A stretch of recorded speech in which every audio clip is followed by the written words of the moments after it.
बिस्मिल्लाहिर्रहमानिर्रहीम। मसबूक शख्स वो शख्स के जिसकी कुछ रकातें इमाम के साथ रह गई हों, यानी वो जमात में उस वक़्त शरीक हुआ जब इमाम एक या दो रकातें या चंद रकातें पढ़ चुका था। तो अगर मसबूक शख्स वितर की नमाज के अंदर इमाम के साथ शरीक होता है इस हाल के अंदर कि इमाम एक या दो रकातें अपनी पढ़ चुका है, अब ये दूसरी या तीसरी रकात के अंदर शिरकत करता है, तो क्या ऐसी सूरत में जब वो अपनी बकिया नमाज पढ़ेगा तो क्या दुआए कुनूत पढ़ेगा या नहीं पढ़ेगा? तो इसमें ये मसला याद रखें, हमारी कुतुब फ़िक़्ह के अंदर ये मसला मौजूद है कि मसबूक शख्स चाहे वो दूसरी रकत में शिरकत कर रहा है या तीसरी रकात के अंदर शिरकत कर रहा है, हत्ता कि अगर वो तीसरी रकात के रुकू के अंदर भी शिरकत कर रहा है, तो ऐसी सूरत में जब वो अपनी बकिया नमाज पढ़ेगा तो वो दुआए कुनूत नहीं पढ़ेगा, क्योंकि वो इमाम के साथ अगर तीसरी रकात के अंदर भी शरीक हुआ है तो वो उसकी तीसरी रकात हो चुकी है।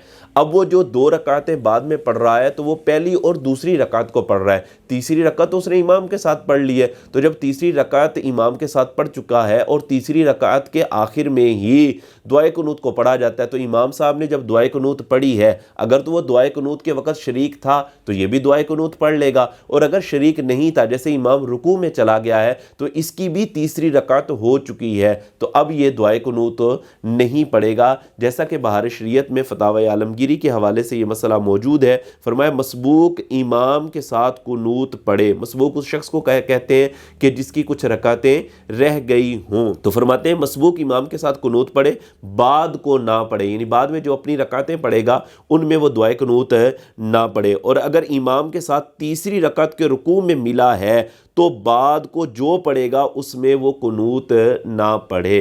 तो ये कुतुब फ़िक़्ह के अंदर यही मसला मौजूद है कि बाद की रकातों के अंदर वो दुआए कुनूत नहीं पढ़ेगा, क्योंकि वो दुआए कुनूत उसकी हो चुकी है।